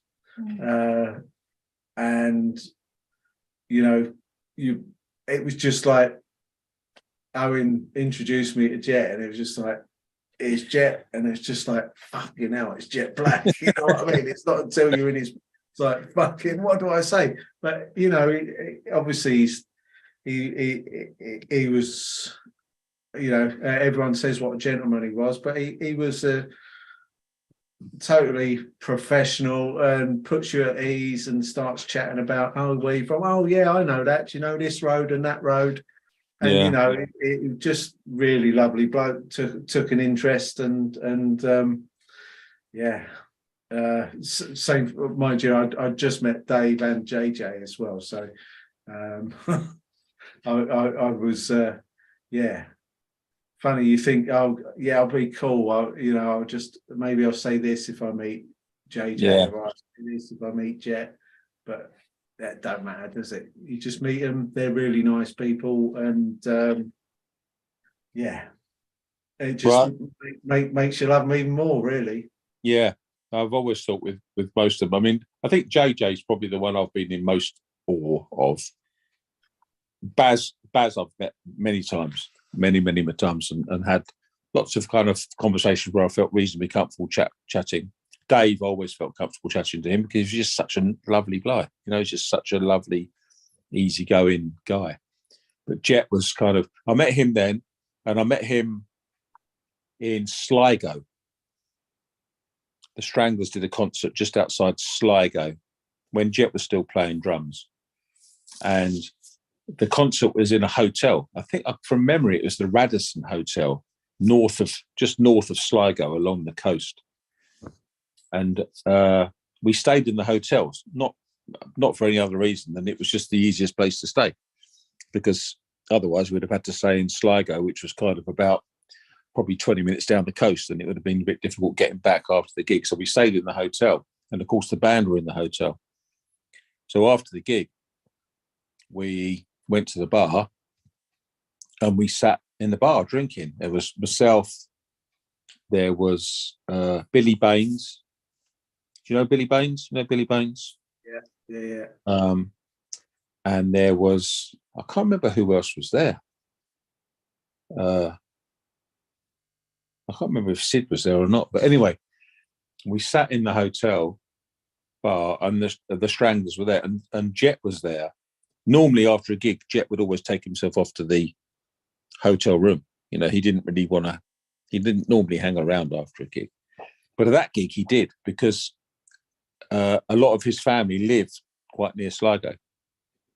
So his daughter was there. So after the gig, we were sitting in the bar, and Jet was literally just across the way there, sitting at a table with his family, and Ava and the family and stuff, and the band. That's when I talked a lot to Dave that night. He came and sat with us and chatted. But that's when I mentioned his hands, you know, because at the end of that evening he came over and he said, "Oh, I recognise your face," you know, and he shook my hand. And yeah, that was the last time I ever spoke to Jet. But which was a long time ago now. A long time ago. But it's those moments you cherish, isn't it? These are your, up until, I always say that these people were just posters on my wall. You know, they weren't real people. They were just posters on my wall. Yeah. You know, he might have a picture of Che Guevara, or he might have a picture of Elvis, or he might have a picture of whoever. I know these were just posters on my wall. I never, ever, ever, ever imagined I would talk to them, to meet them. Never. You know, so later on in life to meet these people is just a dream come true. And now to lose them, you know, it seems strange, you know. Yeah. Sorry, Strange. just getting upset. No, absolutely. It's what we're here. It's what we're here talking about, isn't it? You know, and that's a really good point. I mean, no more heroes. I mean, it couldn't be more, poignant, really, given that these people, Jet, JJ, Dave, Hugh, that definitely were my musical heroes. That's I think it was the picture that Owen put up with the black and white cover with Jet and Dave missing from the cover. I preferred the other one where they just had Just Jet. just Jet. No, right. Just Jet. Much preferred that. Yeah. I don't. Yeah. We're not here knocking them down and counting them out. No, I didn't mean that. I know what you mean. No, there's been a few. There's also been one with Jet and Dave. Yeah. Yeah. It's sad. I mean, just to lose both of them in such a short space of time. But with just Hugh and JJ, because Hugh's got his head hanging down like that, you know what That's I mean? it. Which was his how he did post for the photo, and JJ's hugging himself really small, isn't he? Crouching down, doing that. Yeah. And how many times has that been copied by other? It's like it's an iconic album cover. Iconic. Yeah, even people who don't know the Stranglers. That's right. Yeah. Copied that cover. Yeah. It's just so sad. But that picture earlier on, wasn't that photo taken in the snow? Was it taken in Sweden? No, it was taken in the snow, wasn't it? Out at Bearshanks or something. Yeah, I think there Was was it? a lot of I don't know. I don't know. It's an iconic picture, isn't it? Fantastic. Yeah. So simple. Amazing. And talking of big hands, of course, in that one, the perspective is that Dave's hand looks big, doesn't it? One of Dave's hands looks really big in that picture. Is it? Yeah. It's his hand that he's got on his Wrist. yeah. I think is he wearing his shoulder bag or something? Yeah. It wouldn't be a surprise. He's got his man bag with his crosswords. Yeah. I did have the honour of looking after his man bag once in Wow. on the Isle of Wight. On the Isle of Wight, Awesome. we're in a pub in Ryde, and the pub, I can't remember what the pub was called now, but they were staying in we were staying in the pub, and the pub was the place that was open the latest. All the other pubs were shut, and it was the only pub that stayed open late. I can't remember what the pub was called now. It will come to me in a minute. But anyway, myself and Brian Astley were staying there. And after the gig, the band came into the pub, and they stayed there. We sat drinking with the band all night. And Dave wanted to go to the loo, and he said, "Would you mind looking after this for me?" Oh, really? And me and Brian took pictures of each other holding the bag. I think Brian, when Dave passed away, I think Brian showed the picture on one of these Zoom calls, actually. Of him sitting there with the bag. Yeah, so we that's my proudest moment. I looked after Dave's bag while he went and had a piss. Really doesn't get finer than that. Absolutely. I shall live off of that memory for the rest of my life.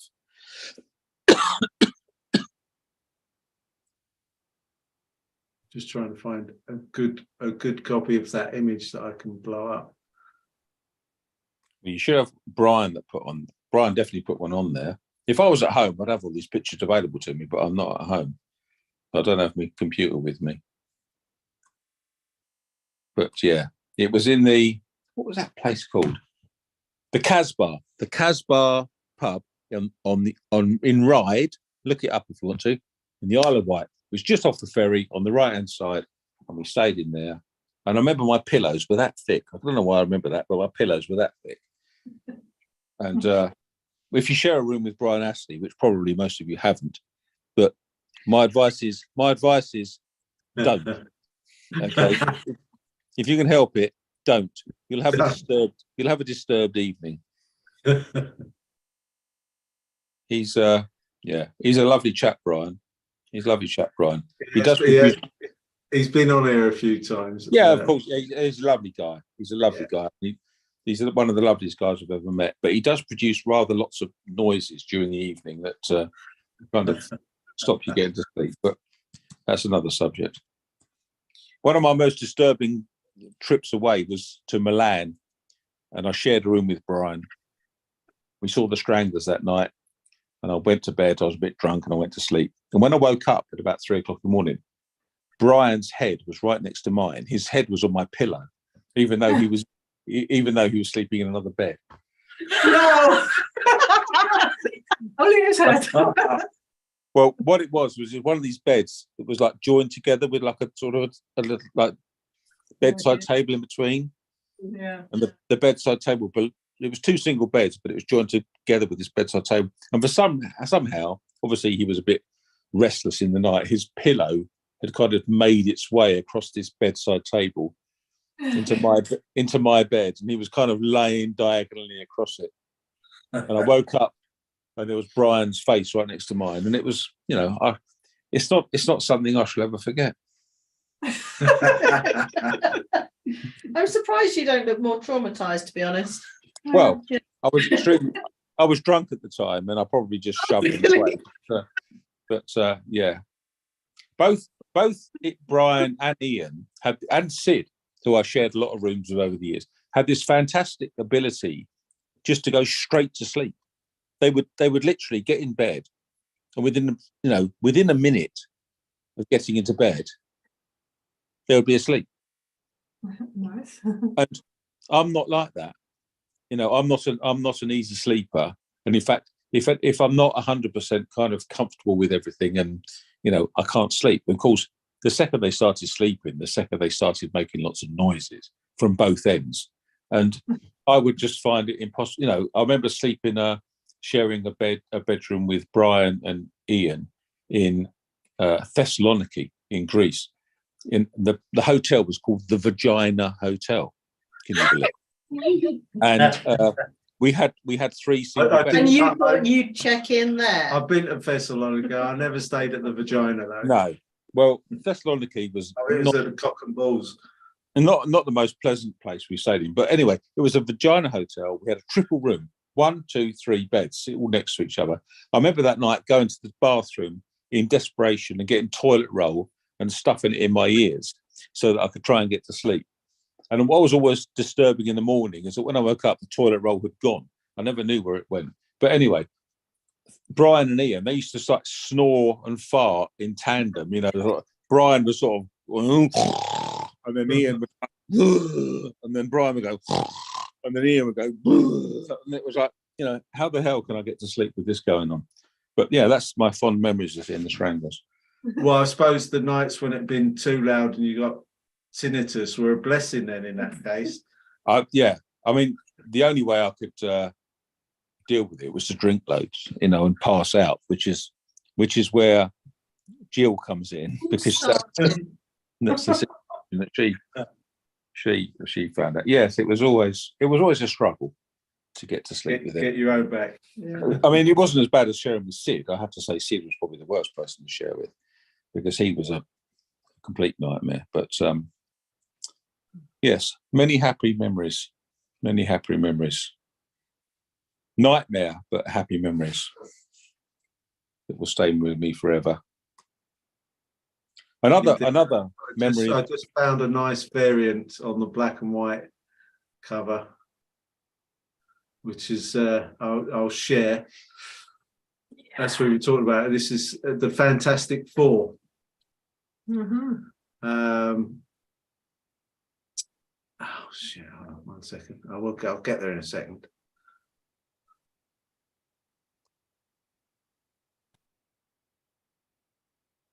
Yeah, the thing. Yeah, fantastic. Well, Yeah, Jet is the thing. Yeah. That's brilliant. That's really good, isn't it? Yeah. Wow. I just searched on the black and white cover, and that came up under images on Google, and that one came up. Yeah.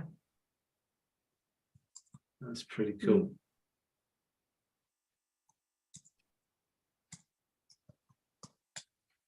another memory of Jet, just remembered, was when I went on again the acoustic tour. We stayed in a hotel in Belgium, and there was only one hotel in the whole town, so there was nowhere else to stay. It was Les Scenes. You've heard of Les Scenes? Yeah. They did the acoustic tour there. Where they recorded the gig, was it? Oh no, that was Bruges, wasn't it? That was Bruges, yeah. It was the same tour, but Les Scenes. No, it was actually not the same tour. This was the second acoustic tour, Les Scenes. It was not a very nice place, if I'm being honest with you. But there was a single hotel there where we stayed. And when we arrived, we pulled up in the car park and we went and checked in at the desk. Then we went to the lift to get our lift up to the room. And we pressed the button and the lift arrived and the door opened. And who was standing there? Jet Black. And again, all he said was, "All right, lads." And that was it. And he came out and we went in.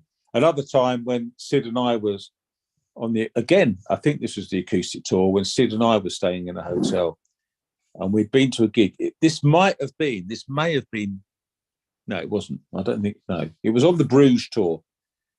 I can't remember where we were, but we'd both got absolutely hammered the night before, especially Sid. He had got absolutely legless the night before.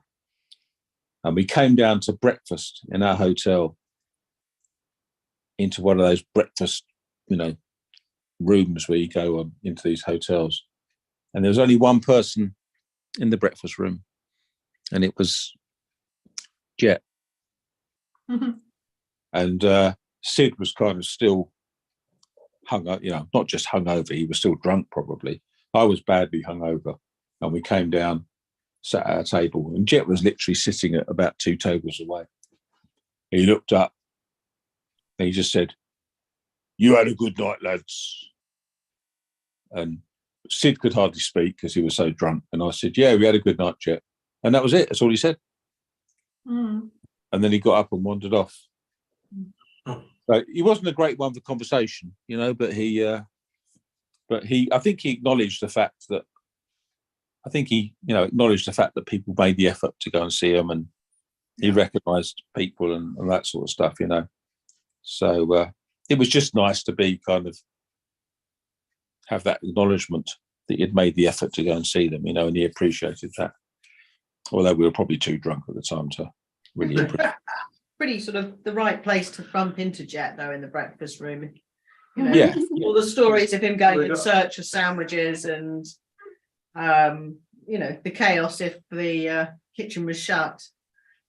Yeah. Legendary stories, aren't there, from the early days? Yeah. I mean, normally at that time, Ava was with him, but on that occasion, she obviously wasn't, because she would have been there with him, I guess. But because he used to often travel alone, didn't he? I mean, he often used to travel in the UK. He often used to travel in his own vehicle to concerts. Yeah. And I've seen him a few times, just in a little tiny red car they used to have, where he would drive. He insisted on driving. He wouldn't let Ava drive. He would insist on driving and then driving home afterwards from the gig, rather than getting on the tour bus or being driven around by Al or by in the minivan. Yeah. He would just do his own thing because he liked being at home. I think he hated going to hotels. I think he liked being at home. So if he could be at home, he'd be at home, Probably because he knew the hotels were going to be filled with Stranglers fans who were farting and snoring all night. What are you suggesting? Just things I've heard. It's a bit like the Far Show, and it. Of course, I was very, very drunk. Yeah. Well, Well, we were, weren't we? We were. We had some good times, but unfortunately, most of that has kind of come to an end. But all good things do, don't they? They all come to an end at some stage. Yeah. I think there'll be, we had the final full tour this year with what the band are now. I think they'll do something possibly for 24 for the 50th anniversary. Yeah. No, I mean, not many bands go that long, even with lineup changes and things. So we've had a good innings from them. I still think they do. I mean, they're doing the European tour. They're doing France, aren't they, and Spain next year. I still think they do. I still think they'll do some sort of British. Yeah, but Yeah. it would be better if the mini tour. Yeah. 6, 8 dates and It's things. different. Yeah. It's different. I mean, let's face it, if they just do an 8-date tour, then Pigeon might one day get to do the full tour. Yeah, maybe. Yeah, maybe. Pigeon, hey, what a character he is. And what a legend that is. Yeah. Yes, our unofficial note taker. If he knew we were still going, he'd probably join us.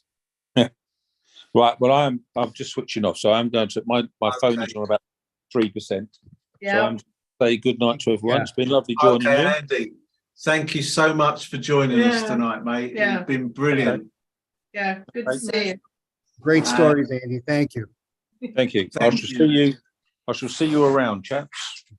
Cheers. Yeah. See All right. see you on the next one or before or whenever. But see you. And I've still got some custard creams left over. There you go. Bonus, mate. Bonus. But just in case you can't get to sleep, you can have another custard cream. Well, no, I won't. See, that's me Don't being have the donuts. Donuts. in the good old days. I'd have finished them, but not now. Right. Good night. See you soon. See you, Andy. Nice See ya. one, mate. Thank you. Ooh, then there were 4. Yeah, and I think I'm gonna say goodnight also. 'cause- Okay. All right. Well, I'm Mark. Thank you so much for your company as ever, mate. I'm just going to play Walk On By to finish the meeting.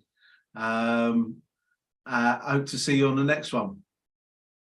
Yeah, good to see you. Cheers, Mark. Yes. Thanks, mate.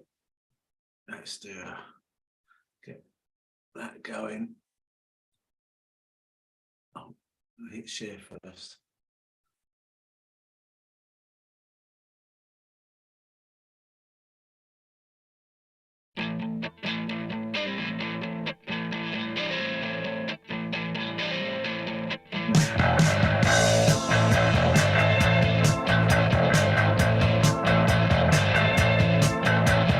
If you see me walking down the streets and I start to cry each time we meet, walk on by.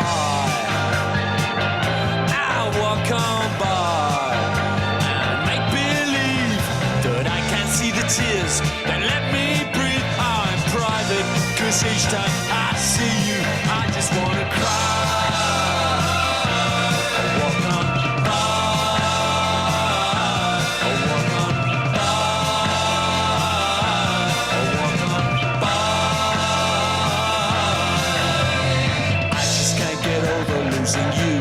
So if I seem so broken in pieces, walk on by.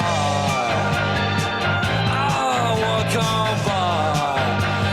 And foolish pride, if I can't see the tears, then let me hide all the tears and the sadness you gave me when you say goodbye. Oh, walk on by. Oh, walk on by. Go for a stroll in the trees.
down and jump on the train. I like to take away a parachute on a burning plane. She's been mean to me and making me sad.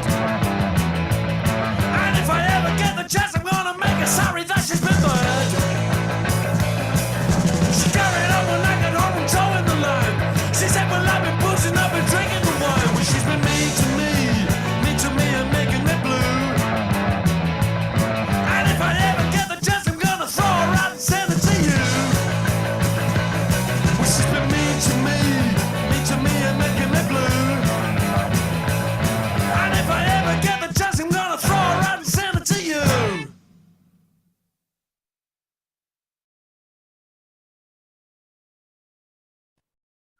Blimey. Well, that's something to finish with, I think. Yeah, and can I just say, it really would help if people turned up, because then I won't have to do all those late, the non-attendance fee bills. I've got stacks of work to do now. Well, Christmas bonuses could be good this year after all those late I'm fees. sorry, this was your appraisal.